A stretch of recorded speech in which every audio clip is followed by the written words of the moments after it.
Сөйтіп, 1917 жылдың жазында Алаш партиясы құрылды. Әлихан Бөкейхан, Ахмет Байтұрсынұлы сияқты қазақтың либералды демократиялық интеллигенциясының көсемдері басқарған Алаш партиясының құрамына ғылыми және шығармашылық зиялыларының белгілі өкілдері Мұхамеджан Тынышбай, Міржақып Дулатұлы, Мағжан Жұмабай, Шәкәрім Құдайбердіұлы, Ғұмар Қараш, Сұлтан Махмұд Торайғыр, Халел Ғаббас, Әлімхан Ермек, Жақанша Досмұхамедұлы және тағы басқа қайраткерлер кірді. Қазақ қоғамында құрылған ұлттық саяси ұйым жалпыұлттық мүддені ту етіп, қалың жұртын Ресей империясының қанды шеңгелінен жұлып шығу қамын ойластыра бастады. Партияның бағдарламалық жобасын дайындау, қазақ ұлттық мемлекетінің құру ісіне белсенді түрде кірісу, қазақ қауымынан құрылтай жиналысында депутаттар ұсыну, оларды сайлау ісіне қажырлылықпен араластыру сынды өзекті мәселелерді күн тәртібінің басты назарына алды. Партияның бағдарламалық жобасы мен съезде қабылданған қарарлар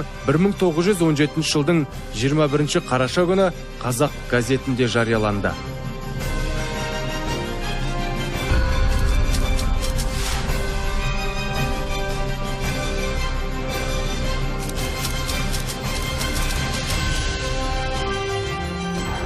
Алайда қоғамдық саяси аренада Алаш партиясы небәрі 3 айдай ғана қарқынды жұмыс істеді. Тым қысқа ғұмырында ұйымның жарғысында шығарып үлгермеді. Қазан төңкерісінен кейін Алаш арыстары партияның жұмысын емес, ақ пен қызыл болып қырқысқан Ресейдің уысынан елін шығарумен айналысып кетті. Большевиктер қашып пысқан ақ гвардияшыларды өкшелей қуып, тізгінді қолға алмай тұрған тұста қазақ зиялылары Алашорда үкіметін құрып, халқынан сүйінші сұрады.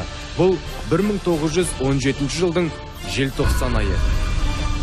Адамға ең қымбат нәрсе жұрт қамы, жұрт ісі.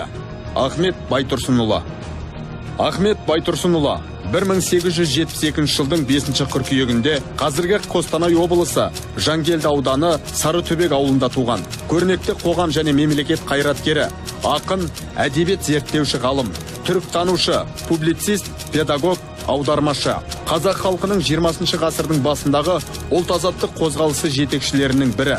Қазақ тіл білімі мен әдебиет тану ғылымдарының негізін салушы ғалым. Ұлттық жазудың реформаторы, ағартушы, Алашорда үкіметінің мүшесі.